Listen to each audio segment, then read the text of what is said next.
Inihain naman sa mataas na kapulungan ng Senate Bill number 114 o ang Hotline 117 Act. Ito'y upang mabilis na maaksyonan at matulungan ang publiko sa oras ng pangangailangan. Narito ang report ni Julius Disamburun.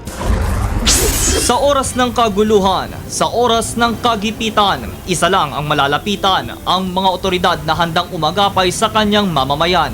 At upang manatiling ligtas ang bawat isa sa atin laban sa mga mapang-abuso at mapagsamantala, inihain ni Senador Antonio Trillanes IV ang Senate Bill No. 1164 o mas kilala bilang Hotline 117 Act na naglalayong pagtibayin ang Hotline No. 117 at italaga bilang pambansang numero ng pamahalaan. Sa ilalim ng Public Safety Answering Center, hangad nitong makatulong sa agarang responde sa anumang krimen at iba pang kalamidad na maaaring mangyari anumang oras.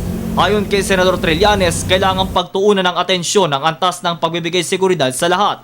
Dapat din ay magtulungan ang pamahalaan at taong bayan. Bukod sa mga programang inilunsad ng gobyerno para labanan ang krimen sa bansa, maaari ding makatulong ang paglulunsad ng numerong ito upang bawasan o di kaya tuluyan ang tuldukan ng mga gawaing ito. Ang mga datos na ito mula sa PNP at maging sa BFP ay pwedeng mabawasan ayon kay Senador Trillanes dahil sa mga maaaring pagkakaroon ng madaling paraan upang iulat ang mga di inaasahang pangyayari at kung may isang mahusay at agarang tugon o mekanismo ang gobyerno sa mga krisis na ito. Gagawa din naman ang ilan pang hakbangin ng pamahalaan upang hindi ito basta-basta mapasok ng mga illegitimate prank calls o mga manloloko lamang na maaaring makasira sa pagbibigay serbisyo ng pamahalaan sa ating bansa. Para sa Telebisyon ng Bayan, ako si Julius Disamburon.